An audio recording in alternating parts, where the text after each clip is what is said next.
If I hadn't checked that, there's no doubt in my mind that this engine would have failed catastrophically. I ended part 4 of this series feeling pretty down about the project. After all of the blood, sweat, and tears poured into it, and the glimmer of sunlight as the engine seemed to run well, I discovered large quantities of aluminum in the oil. I released the video anyway, thinking that the engine would need to be replaced. Your response to the video, however, was very positive and heartening. There were many comments encouraging me to just run with it, doing frequent oil changes along the way. And I took your advice. Driving it around locally, at first, I did a handful of oil changes every 10 to 15 miles or so until the oil started to clear up, for the most part. In total, I drove about 350 miles until I noticed the engine starting to make a noise. My gut feeling is that the noise kind of sounds like it's caused by low oil pressure. Around the same time, I saw a comment that suggested my issue might be the oil pump, which has an aluminum housing, which could be wearing out and spewing aluminum into the oil. So my plan is to remove the oil pan so that we can check the pickup tube, number 1, and see if it's clogged with stuff that could be causing low oil pressure. And number 2, we can also take a look at the oil pump and see what that looks like. Unfortunately, the factory service manual says that I need to pull the engine in order to remove the oil pan, and it also says it's a 20-hour job. To put that in perspective, when I did the timing fix, it said that was a 12-hour job, and it certainly took me a lot longer than that to get it done. In any case, let's get this thing into the shop and get working on it. Now, I should mention that the Range Rover does not have an oil pressure sensor, and measuring the oil pressure requires a special tool that is both expensive and hard to get. As a result, I'm going to move forward on this repair without a positive diagnosis of low oil pressure. The first thing I have to do is pull the transmission, though before I can do that, I have to remove the exhaust, front drive shaft, rear drive shaft, and transmission crossmember. What do you guys think? Am I going to be able to get these exhaust fasteners off without breaking them? Start out with a little bit of penetrating oil on that. That'll help a little bit, maybe.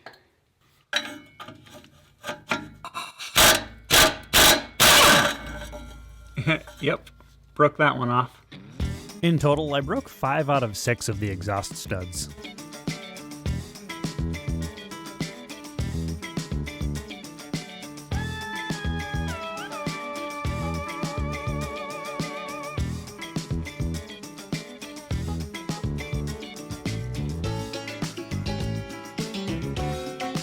I'm trying to get this drive shaft off here. I mean, the bolts are off. I've tried pulling it, hammering it, prying it, all to no avail. This is when I break out the Problem Solver 3000. Watch this. Look at that. Came right off. Fantastic. Yeah, I'm gonna put a link to this down in the description below because this thing solves problems for me like this all the time. Okay, removing the transmission, I basically have this thing at jack stand height. The problem is that my transmission jack isn't really intended to be used with a lift, so I have to have the vehicle down pretty low.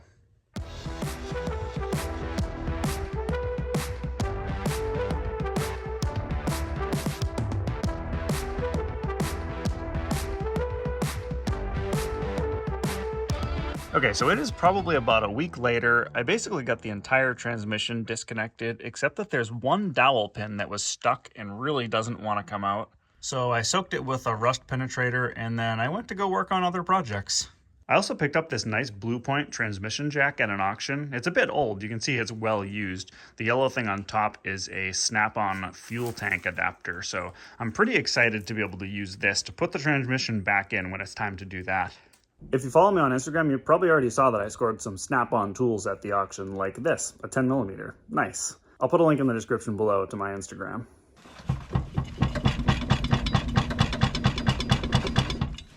Okay.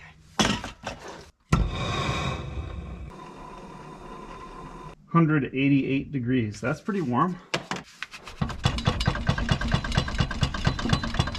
Oh, there it is. It's loose.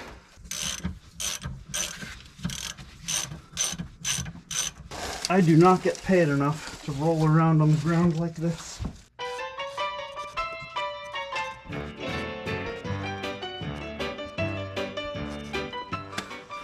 Transmission's out. Fantastic. Time to drain some fluids.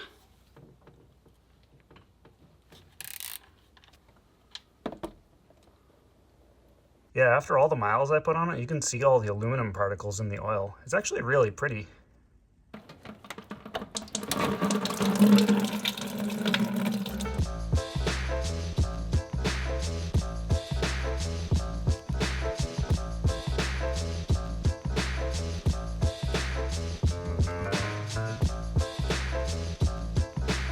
Okay, so the front differential here is integral with the oil pan, and so I need to drain this and remove the front half shafts. Unfortunately, my 14mm hex socket doesn't fit in the drain plug because of the frame here. So I need to get creative. This is a 3/8 bolt, which has a 9/16 head, and 9/16 is very similar to 14mm.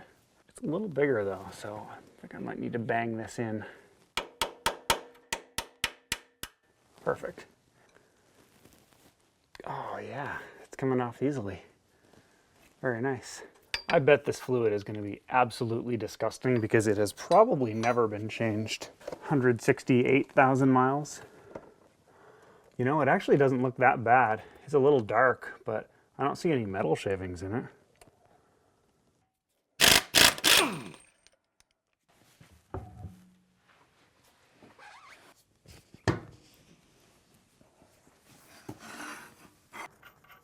This is a 36mm 12-point nut, and I didn't have a socket for this, so I had to run to Tractor Supply, and I grabbed an 1 7/16 because they don't have metric sockets this large. So yeah, it gets the job done now. Ooh.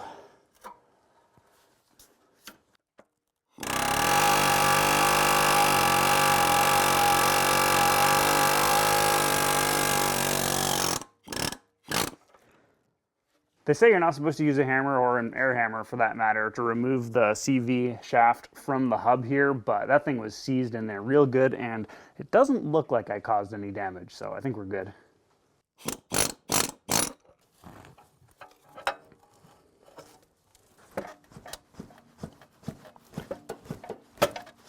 Oh, there it is.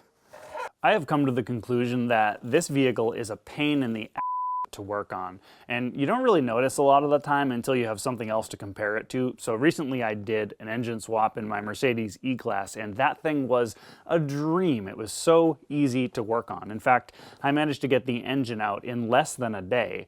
On this, I've been working for days now, and I still don't have it out, although I am getting close. One example of the many things that makes this thing hard to work on is that the engine doesn't actually have any lift attachment points for when it comes to lifting the engine out, whereas the Mercedes engine, it has 2 very conveniently placed lift points built into the engine.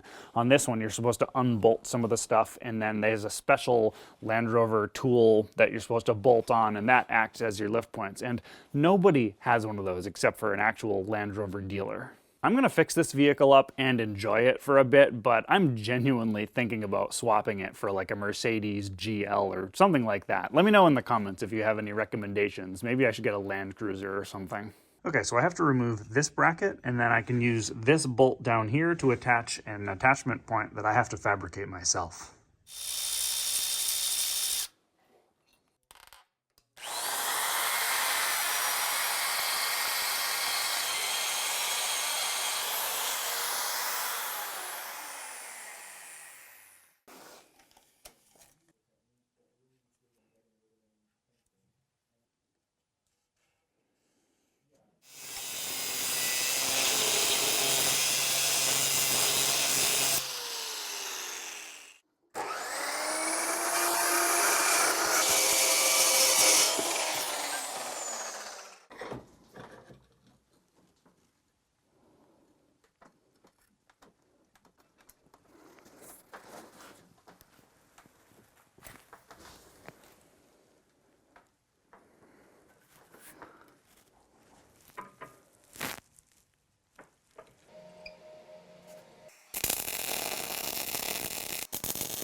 That is nice and sturdy.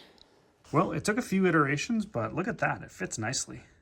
Well, my Harbor Freight engine hoist stopped working last night. I think the pump here is broken. It might need some seals replaced. I don't even know if it's rebuildable, but I went out and grabbed this on Marketplace, and that should get the job done, I think.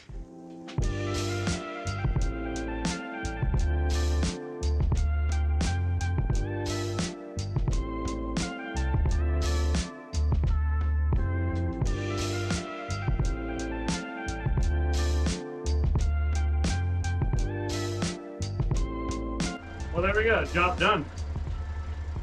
Well, with the engine finally out of the vehicle, you can see how complex this is, especially with the front differential integrated with the oil pan. Before I get this engine mounted to an engine stand, which bolts to these bolts right here, while I have good access to it, I want to remove the flywheel, and then behind the flywheel is the rear crankcase cover that houses the main seal. That needs to come off before I can remove the oil pan. These flywheel bolts can be used up to 3 times, and so I'm going to use a punch like this to mark each one of them so that the next person who works on this knows how many times they've been used.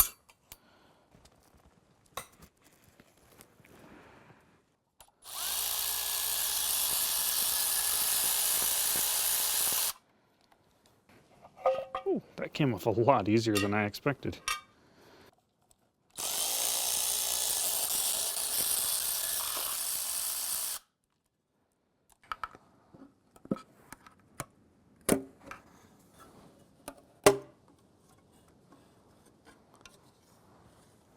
To complete teardown of the engine, I have to remove the front differential, AC compressor, alternator, idler pulley, vacuum pump, and the front timing cover, and the right engine mount bracket, and fuel lines, and the high pressure fuel pumps.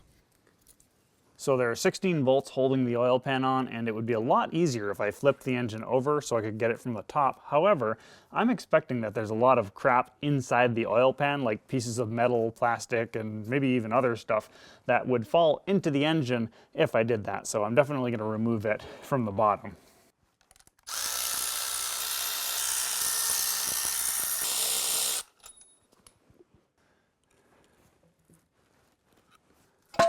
Oh, nice. Well, inside the oil pan is not too bad looking. You can definitely see over here there are some little piles of black things that are pieces of plastic, I think. Over here is a piece of the broken timing chain guide, and I think that this is what rubbed up against stuff and generated those little pieces of black plastic in here. We do have a couple pieces of metal here. This is an oil jet that was meant to oil the chain, one of the timing chains, and I think there is either another piece of it or another one over here as well. With this oil pan off, I think now I can try to flip this thing over.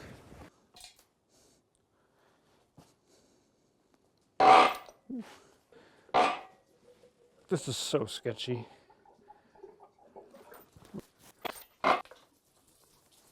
The oil pickup tube, it's not plugged, but there's definitely some crap in there, so that's not helping things.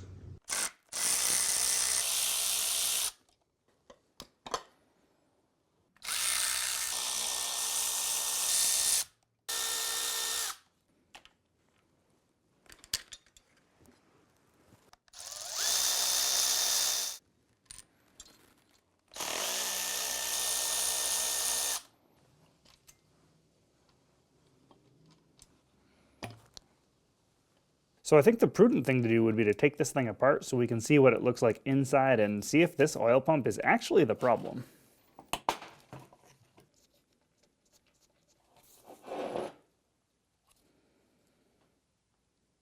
There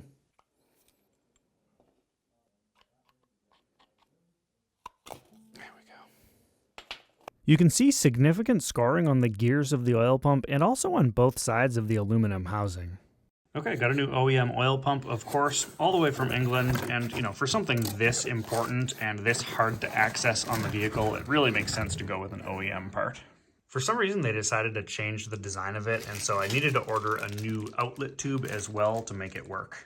Now, before I reassemble the engine, I figured I should do my due diligence and inspect the crankshaft bearings for excessive wear while I have easy access. While I had assumed the metal in the oil was coming from the oil pump, it's very possible that it could be coming from the bearings. So the bearings most likely to be bad, if any of them are the rear main bearing back here, because that's the farthest from the oil pump, so it'll probably have the lowest oil pressure, and then these two connecting rod bearings back here for the last two cylinders. Okay, so these main bearing cap bolts use a poly drive bit to remove them, and I don't have one of those. I just went ahead and ordered a set of them, but that's going to take a while before those come in, so I'm just going to remove the connecting rod bearing caps for now, and we'll see what they look like.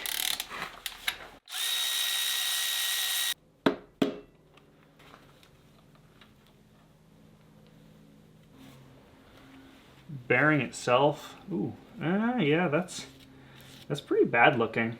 These need to be replaced. Well, I'm really glad that I checked this, because this bearing is bad enough that this probably would have caused a bearing failure eventually. It's hard to say how long it would take really, but also this could be the source of all the metal in the oil. I probably should have had the oil tested. I know some of you guys recommended that, and it was good advice, I think, and unfortunately I didn't take it. Many moons later. Okay, so my set of bearings came in from England, of course. And then my set of pulley drive sockets came in as well. I guess I'll put a link to this down in the description below. So I managed to get one of the bearing caps off already, and what I did was I used a cotter pin to roll the old bearing out.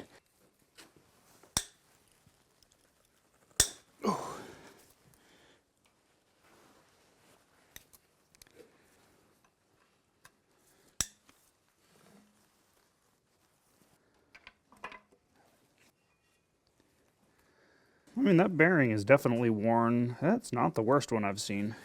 Okay, so I'm going to stick this cotter pin in the oil passage, just about like that. I'm going to start the bearing, if I can, with this really thick flathead screwdriver, just by pressing down onto it.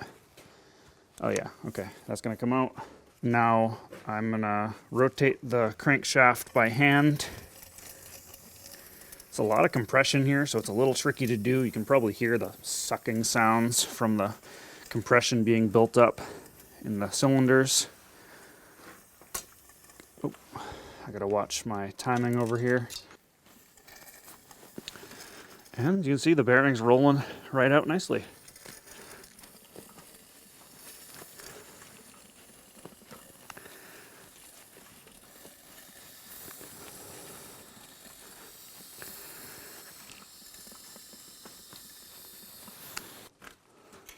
Beautiful.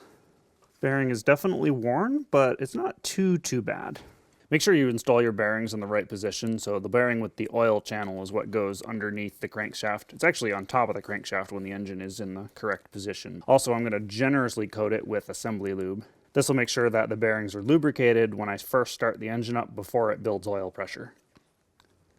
This stuff is really sticky.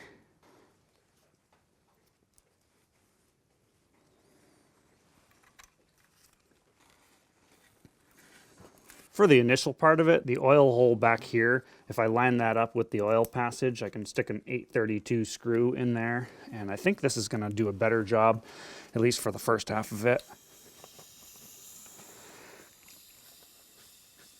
And now I'll use the oil passage here to push the bearing in from the edge the rest of the way.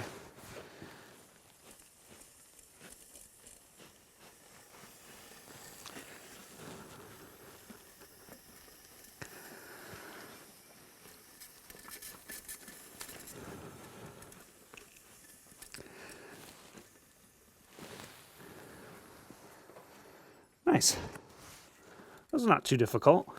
So I got the top halves of the bearings all installed. The engine's upside down, so that is the top half. The bottom halves, they're smooth like this, no oil channel and no oil hole. The bearings do, however, have a little tab here, which is designed to prevent the bearings from spinning. It's very common for this to be on crankshaft bearings. On this engine, however, the bearings that originally came with the engine do not have that tab, and these bearings are not going to fit with that tab, so I think I have to file it off. I really don't like doing this, but I just don't have a choice.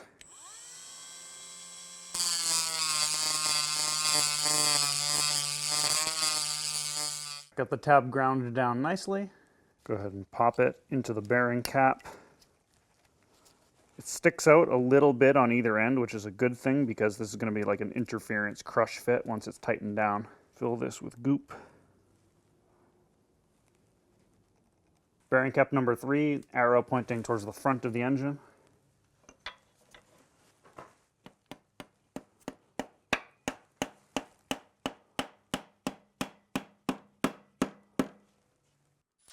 Each main bearing cap is secured by 6 bolts, 4 on the top and 2 on the sides.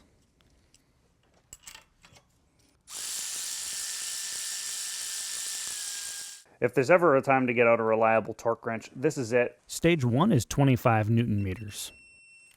Stage 2 is 57 Newton meters plus 70 degrees. All right, I got everything fully tightened here. I should still be able to move this around by hand easily. Yep. If I couldn't, then that means something's wrong, but this does feel about right. All right, we'll do the connecting rod bearings next.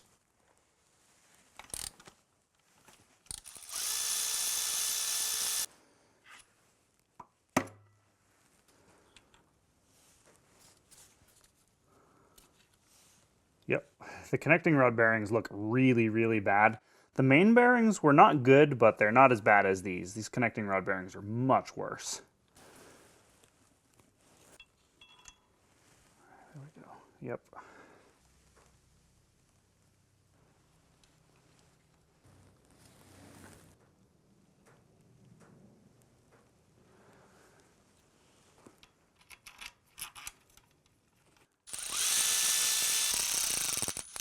Cool. Just got to torque these down, and then I have 7 more to do. 50 Newton meters of torque for the final stage here. With the bearings replaced, I have a new theory about what happened to this engine. If you recall episode 1 of the series where I got this engine running for the first time, it made a really loud knocking noise. And then in episode 2 of the series, I discovered that just by adding oil, I was able to get the engine to stop making the knocking noise. With the oil level low like that, the oil pressure must have been really low, and I think that's probably when the damage to these bearings happened. Now, I would imagine some of the damage happened while I was running the engine, but probably also some of the damage happened when the previous owner was running the engine as well. I could go on a really long rant about how annoying it is that these engines don't have dipsticks, and certainly a dipstick would have helped me figure out the issue a lot sooner, but it is what it is. Anyway, so we noticed that the connecting rod bearings generally were a lot worse than the main bearings, and the reason for that is that the connecting rod bearings get their oil from the main bearings through a passage in the crankshaft. So basically, the main bearings have to have high enough oil pressure that they can send some of the excess oil to the connecting rod bearings, and that's why we generally see connecting rod bearings fail before main bearings. Now, if I hadn't checked the bearings, there's no doubt in my mind that this engine would have failed catastrophically. It probably would have ended up throwing a rod just like my Mercedes engine did. However, luckily, I found the damage before it became an issue. The crankshaft itself didn't really seem to have any significant damage to it, so I think with the new bearings and a new oil pump, this engine has a lot of life left in it, hopefully.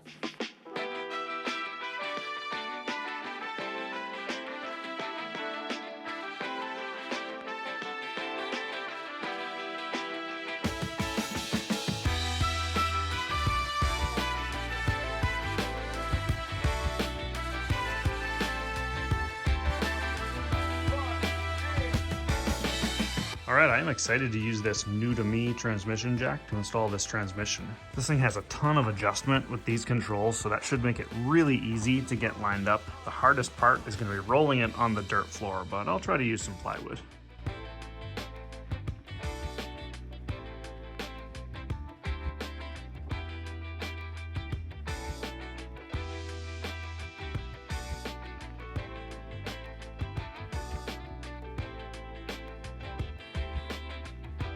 So before I reinstall this exhaust, I noticed that there's a nice big crack over here by the catalytic converter, and there's a smaller crack over here as well. I thought I heard an exhaust leak coming from that area.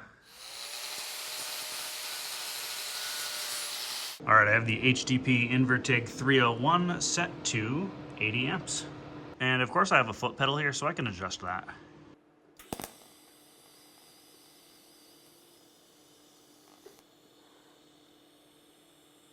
I am not the best TIG welder in the world, but it is working.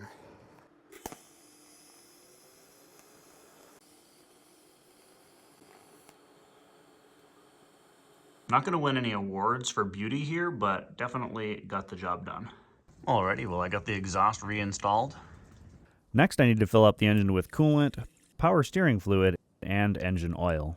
Yeah, so you may notice I'm using some leftover 5W20 that I have, well, left over, and I'm not actually going to use this in the engine long term because I think it's stupid, but I'm going to do just a little bit of a flush with this oil.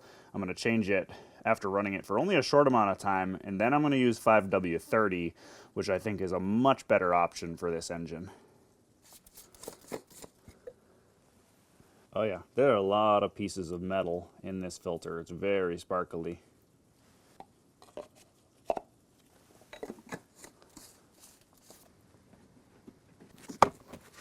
All right, so with the air ducting reinstalled, I think I am ready to start this thing up. Now, because of the complexity of the repair, I am really nervous that I might have forgot something or messed something up. There's definitely a non-zero chance of that, and it could be catastrophic. With that said, I've double and triple checked everything, so hopefully it's good to go.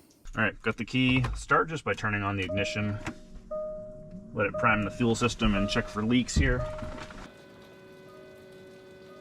Everything looks good so far.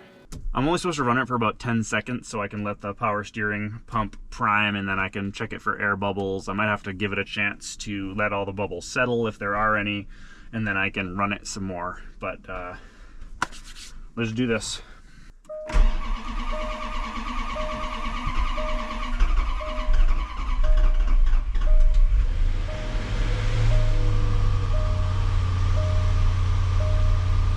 Sounds like it's running pretty well. It sounds normal.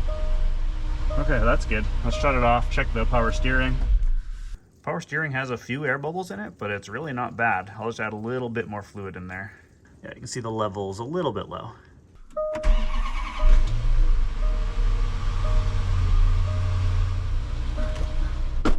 Stop beeping. There we go. The engine sounds really good. It sounds perfect. I'm really happy and relieved about that. All right, here's that oil flush that I'm doing. Did not run it for that long, and really glad I'm doing it. There's definitely some junk in here. Most of what you see on the top there is air bubbles though, so don't be too alarmed.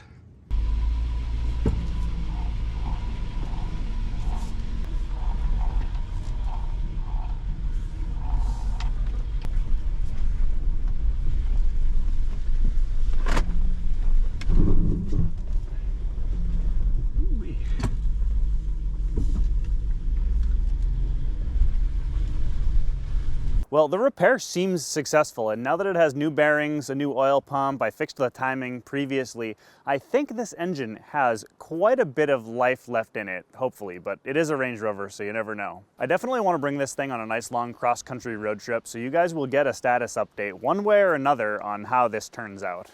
You may have noticed the S-Class parked over there rather conspicuously. That's something I just picked up, and it was a cheap flood salvage vehicle that runs and drives, but it does have a few issues. Looking at it, I can't see any evidence that it was actually in a flood, so I'm hopeful that it's going to end up being a pretty good purchase. I haven't even started filming the video for that yet, so it'll be a little while before a video comes out, so I'd encourage you to subscribe to the channel and make sure you're signed up for notifications so you do know when the video comes out, because I think it's going to be pretty awesome.